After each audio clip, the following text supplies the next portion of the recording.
দেশে ইতিমধ্যে 900 লাশ দাফন করলেও 835 সালের সম্পূর্ণ গরমিল কোনো ডকুমেন্টসে দেখাতে পারে নাই। এবং তাকে জিজ্ঞাসাবাদ করলে তুমি এগুলি লাশগুলির পিছনে তোমার কারণ কি, এই লাশগুলি তুমি রাতে দাফন করো এগুলি, তখন কোনো এক সময় দেখা যায় যে সেখানে পাশে একটা মসজিদ ছিল, সেখান থেকে প্রশ্ন উঠেছে যে কিডনির পাশে সেখানে রক্তের দাগও রয়েছে। তাহলে তার বিরুদ্ধে অজস্র অভিযোগ, সে যদি সত্যিকার ভাবে এরকম কাজগুলি করে থাকে জঘন্য অপরাধ, তাকে ছাড় দেওয়া হবে না। আমরা তাকে নিয়ে এসেছি এবং কিছু অভিযোগকারী রয়েছে, তারাও মামলা রুজু করবে।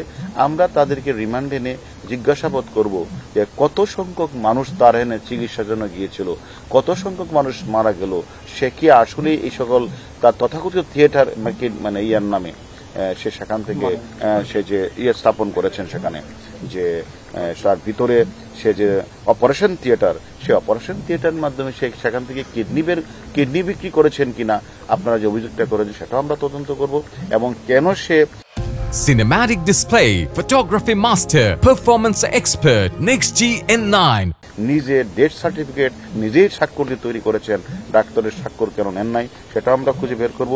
এবং বেশিরভাগ লাশ রাতে দাফন করলেন কেন, এবং তিনি দুটি আশ্রমের কথা বলে শত শত মানুষের রাখার কথা বললে সেখানে কোনো লাশ নেই, সবকিছু আমরা তদন্ত করে আমরা পরবর্তী পর্যায়ে আপনাদেরকে জানাবো যে আমরা তার বিরুদ্ধে এই অভিযোগগুলি আমরা পেয়েছি।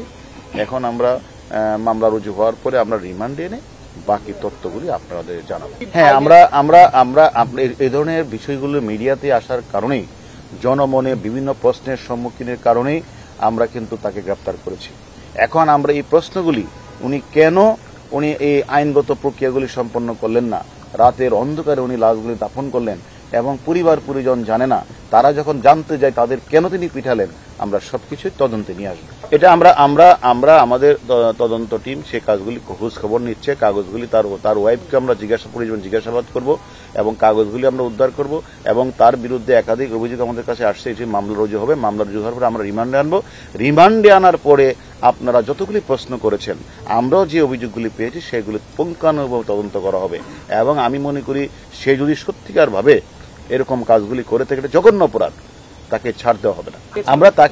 আমরা এখন মামলা কপি আমরা পেয়েছি। আমরা তার বিরুদ্ধে একদিকে তো মানব পাচার, অন্যদিকে তার বিরুদ্ধে যে বাচ্চা শিশুদের উপরে যে হামলা এবং আত্মীয় স্বজন গেলে যে তাদের উপরে মারপিট এবং বিভিন্ন জায়গাগুলোতে উনি যে টর্চার সেল বানিয়েছেন সবকিছুই তার মামলার মধ্যে আসবে এবং আমরা সবকিছুই তদন্তে নিয়ে আসবো। সেখানে আমরা তো সেখানে এটারও খোঁজখবর নিচ্ছি সে তার কাজটা কি, সেখানে তার সে তো আর এগুলি দেখভাল করার কথা না, সেখানে তার লোকজন আছে কিনা, অ্যাকচুয়ালি এখন স্বাভাবিকভাবে চলবে এবং তার কাছে আমরা জিজ্ঞাসাবাদ করব এটা আসলে তার বিরুদ্ধে যে ভয়ানক তথ্য আসছে তাকে সেই সবকিছুটা আমরা তদন্ত করে যদি মনে হয় যে সকল অভিযোগগুলি এসেছে, মামলায় যে আলামতগুলি আছে সেগুলি তার বিরুদ্ধে সুস্পষ্ট অভিযোগ নেই, সেক্ষেত্রে আমরা আইনগত প্রক্রিয়া যা করে সেটাই করব।